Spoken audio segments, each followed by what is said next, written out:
have very many games, but the games I do have are filled with a lot of childhood memories. Whether those memories are good or bad, that's a completely different story.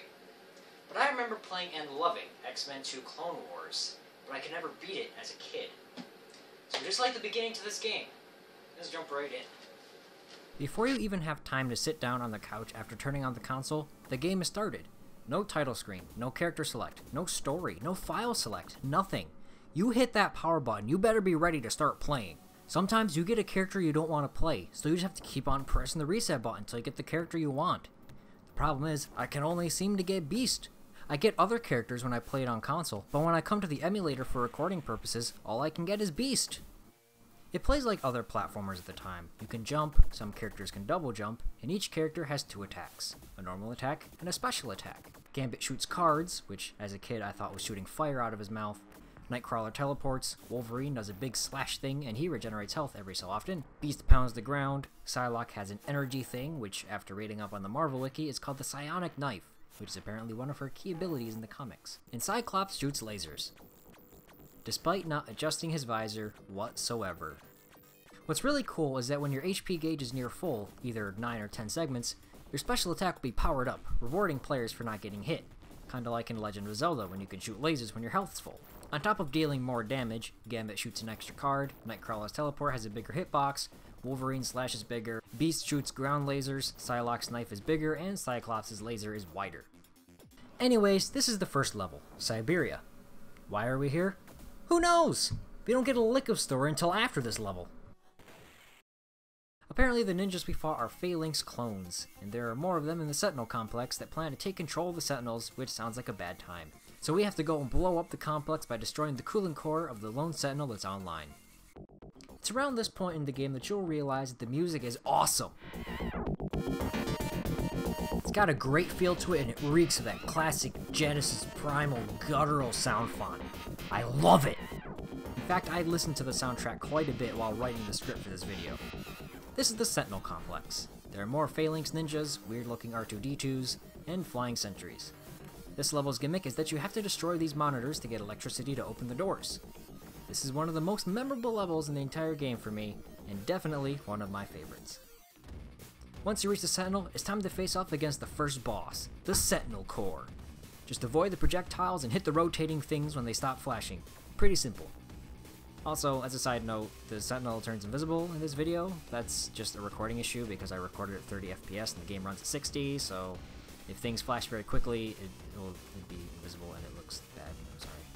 Now that he's been destroyed, it's time to flee the complex, Metroid style, before the entire thing explodes. I just want to say that I get tilted very easily in games. One untimely death can spiral me into a string of similar deaths. So when I die on this sequence 4 times, it's all over. It's all over. I finally beat the escape sequence, and we can get on to our next objective. Phalanx has infiltrated Magneto's asteroid, Avalon, and he has no idea they're there. Our job is to save Magneto and kill a bunch more dudes.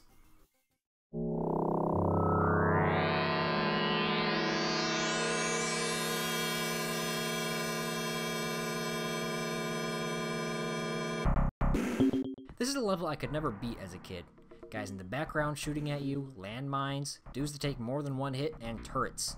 Plus more shooting guys, boomerang guys that are only vulnerable when the boomerang is out, and an obnoxious boss. Needless to say, after that escape sequence nonsense, I didn't make it very far. So, what happens when you get a game over? I don't know. Back to the beginning of Avalon, or... That's it. I'm done for the day. I'll come back later. Alright. I'm back. And this time, I have a secret weapon. Press C and down, then up, left, up, right, right, C. Yeah, that's right. 99 lives.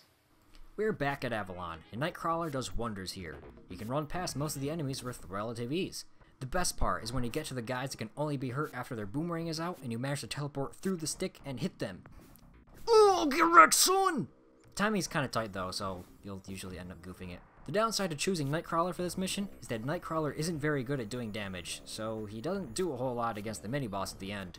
And sometimes you jump in, try to attack, but he grabs the wall instead of attacking. But luckily you can cheese him pretty easily with his teleport.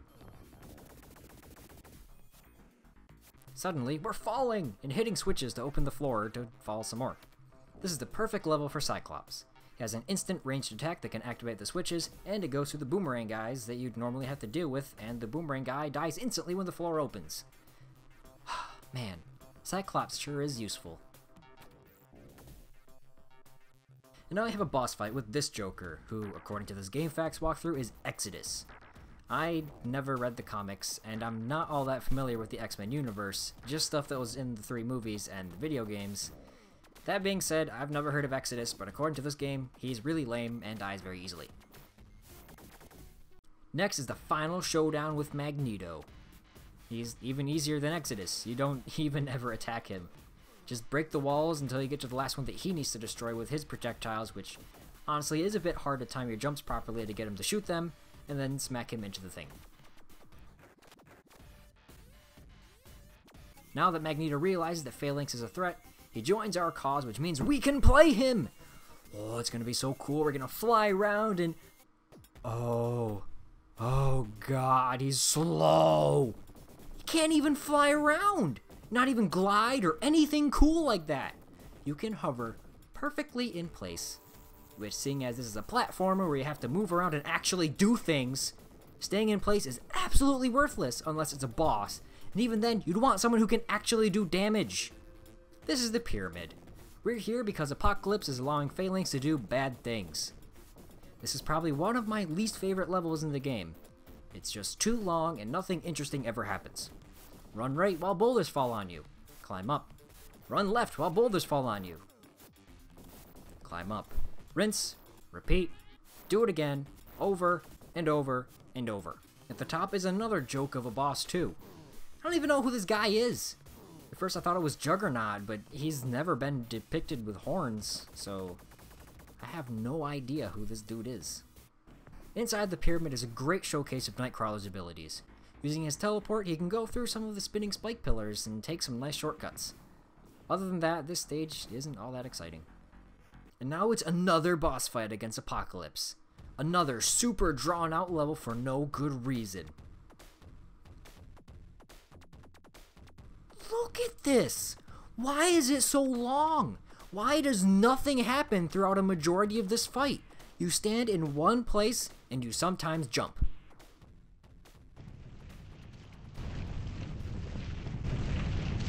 The computers at Apocalypse's place are rendered useless for some reason, and Apocalypse ran off, so we have no new information on the Phalanx, which means this entire trip was worthless. But it turns out that the Phalanx are attacking the Savage Lands, so off to save them, I guess. I hate everything about this level. The location, the enemies, the design, everything. It's such a literal slog to go through this level. Bugs that fly around and are hard to hit. Tiny indiscernible statues that shoot you. Spike flowers, exploding mushroom things. Also green ooze floor that probably hurts you, but I don't want to find out because I'm scared. What I do like about this level, though, is the music. Think about some of your favorite Genesis soundtracks, maybe some of the Shining Force games.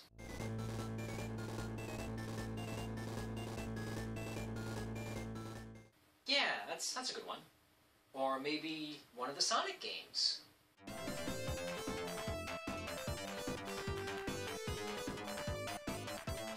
Yeah, that's a good one too. Or maybe Castlevania Bloodlines.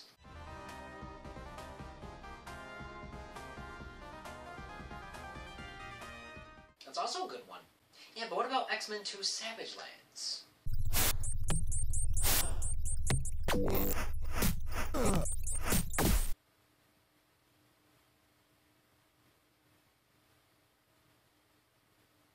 After we go through the Swamp of Evil, we find ourselves going up to avoid more green goo.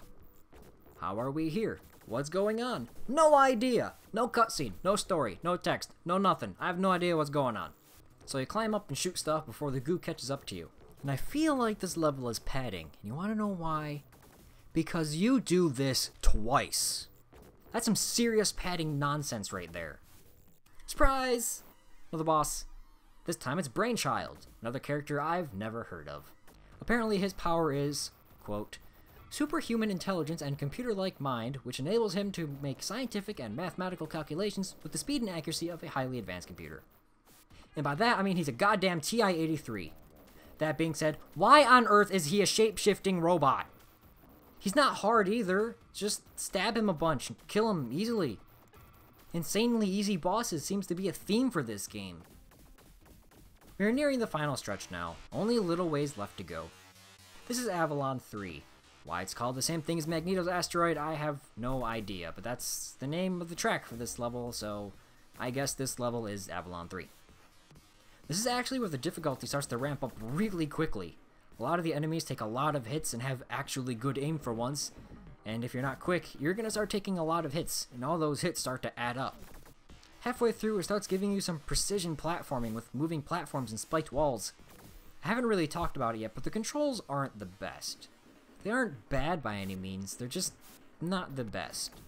They're strangely stiff and slippery at the same time. It's hard to explain, but jumping either ends in you not moving enough or moving too much. The controls make this part annoying and kind of frustrating, but I wouldn't call it unplayable. Also, this part has you duck, and then you have to jump, so naturally I try to jump, only to fall through the platform because I'm still holding down from the duck. Lovely. Hey, guess what's at the top of the— Yep, another worthless boss! Shoot him with lasers until he explodes. Remember when I said the Pyramid was a bad level because it was long and nothing interesting happened? Well, this is Pyramid Part 2. You walk back and forth, killing sentries for 2 minutes. Literally, 2 full minutes of nothing. I timed it. And then guess what? Another goddamn worthless boss fight against Deathbird. What kind of name is Deathbird anyways? That's such a generic name. That'd be like if I call the character Doom Guy. Oh, wait. These next few levels really try my patience. This next one is just so long. And things can shoot you from off screen, so you end up being forced to walk very slowly to make sure you don't get hit. Especially when these guys start showing up and take a million hits. It just keeps going and going and going and going and going and going. And eventually you just take all this chip damage from things around you.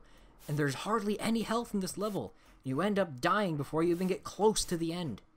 Eventually, you will learn that Cyclops is the lord and savior of this level, and you end up sniping everything from off-screen. This is the final stage before the final boss, and man, they really saved the worst for last. It has these falling sections thrown in, and the controls are really, really bad.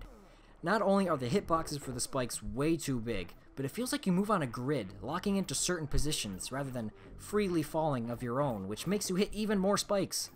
Also, just like the last level, if you're moving at a regular pace, things come out of nowhere and hit you again, so you're expected to move at a snail's pace. Again, Cyclops is our lord and savior here. But there's only one problem this time. These little bug guys are so short you can't hit them with your beam. Oh, I feel like a broken record here, but like the last level, it goes on forever and ever, and nothing interesting ever happens. It's just the same thing, over and over again, time and time, over and over. Just make it end. Just more walking, more shooting, more giant bugs, more tiny bugs, more falling, and more droids. 20 minutes of this until I finally beat this level. Man, I'm so glad that level is over. I've had enough of— Oh god, what the hell is that thing? For once, this boss is actually awesome. It's definitely the best thing about this game. Kick-ass music, the design, the actual fight. I love it. It seems like there's a lot going on, but that's because there is. Mouth lasers, falling exploding plants, ramming into walls. There's never a dull moment in this fight, and there's always something to concentrate on, anticipate, and react to. This is how a boss fight should be, not this, or this, or that one. The fight itself isn't too bad once you learn her patterns. 2 lasers, drop a thing. Another laser, 2 bashes into a wall. And after she bashes her head into a wall, her head armor comes off, and that's your chance to attack. After a number of cycles, you eventually kill the Brood Queen and save the Earth from the evils of cloning. You know, I've come a long way today, and I'm glad I got to— Oh god, run! The Brood Queen isn't quite ready to give up yet, and turns into clones of all the X-Men. And now the real final boss. You have to kill the X-Men. Clones. We've come this far, and I'm not about to give up now. I will muster every ounce of strength I have. Every fiber in my body will be wholeheartedly devoted to the eradication of these monsters, and I will prevail with justice. Their weakness is lasers. The only one that puts up a semblance of a fight is Gambit. Gambit turns into a whip and tries to smack you with it. Cyclops shoots 3 bullets and charges at you twice. Nightcrawler turns into a whip too, but it's way faster. Wolverine charges like Cyclops, but only once. Psylocke is a short whip and it hits on both sides. And Beast shoots 3 bullets, moves, and shoots another 3 bullets. And with that, the world is saved from the evil of Phalanx. Magneto almost destroys the ship that the X-Men are on, but the Phalanx return the X-Men peacefully and leave. Cyclops realizes that their alliance with Magneto is just about over, and he gets mad at Magneto for almost blowing them all up. Magneto is all, I didn't blow it up at the first sign of danger, so there's your answer. Would you have saved the ship if I was in there if it meant failure? What if your friends were in there? Meh. Cyclops stands up and the other X-Men stand up behind him in support as Magneto drowns his sorrows of not having friends in a bottle of bourbon. And then credits. And then it's back to Siberia to do it all over again. Overall, X-Men 2 is okay. It starts off really strong with Siberia, the Sentinel Complex, and Avalon, but it starts to feel like a chore when you have to play through the Savage Lands, the Rising Water part, and the last 2 levels. It's still enjoyable for the most part, and is definitely worth a playthrough at least once, even if it's just for the novelty factor of playing as some of your favorite X-Men characters. You know, as long as your favorite character is Cyclops. Despite the balancing issues with the characters, I tried to showcase them the best I could, but I know I didn't show too much of Magneto, and admittedly he's pretty good in certain parts of the game, most notably the bosses. But because he's so slow, he dies during the part where the Brood Queen is running after you after she dies, which is honestly kind of hilarious. I also didn't mention that this game is co-op. I didn't have anybody to play with during my recording session, but I found some hobo on the street to come in and play a small portion of the first level to act as gameplay footage for the sentence. If you're a fan of the Genesis, or even just the X-Men in general, X-Men 2 Clone Wars is a good addition to your collection. Yeah, it's flawed in more ways than one, but it's enjoyable enough to play, as long as you put in that 99 lives code. Otherwise you're probably not going to get very far, you know, unless you're actually good at video games. But who's actually good at video games? And X-Men 2 is also probably the best retro X-Men game that we got. It's better than the first one. I'll tell you that much. I hate that game. I'm trying to stab myself in the eye with a sharpened stick of butter. Thanks for watching, and now if you'll excuse me, I have to go write a better ending for this video.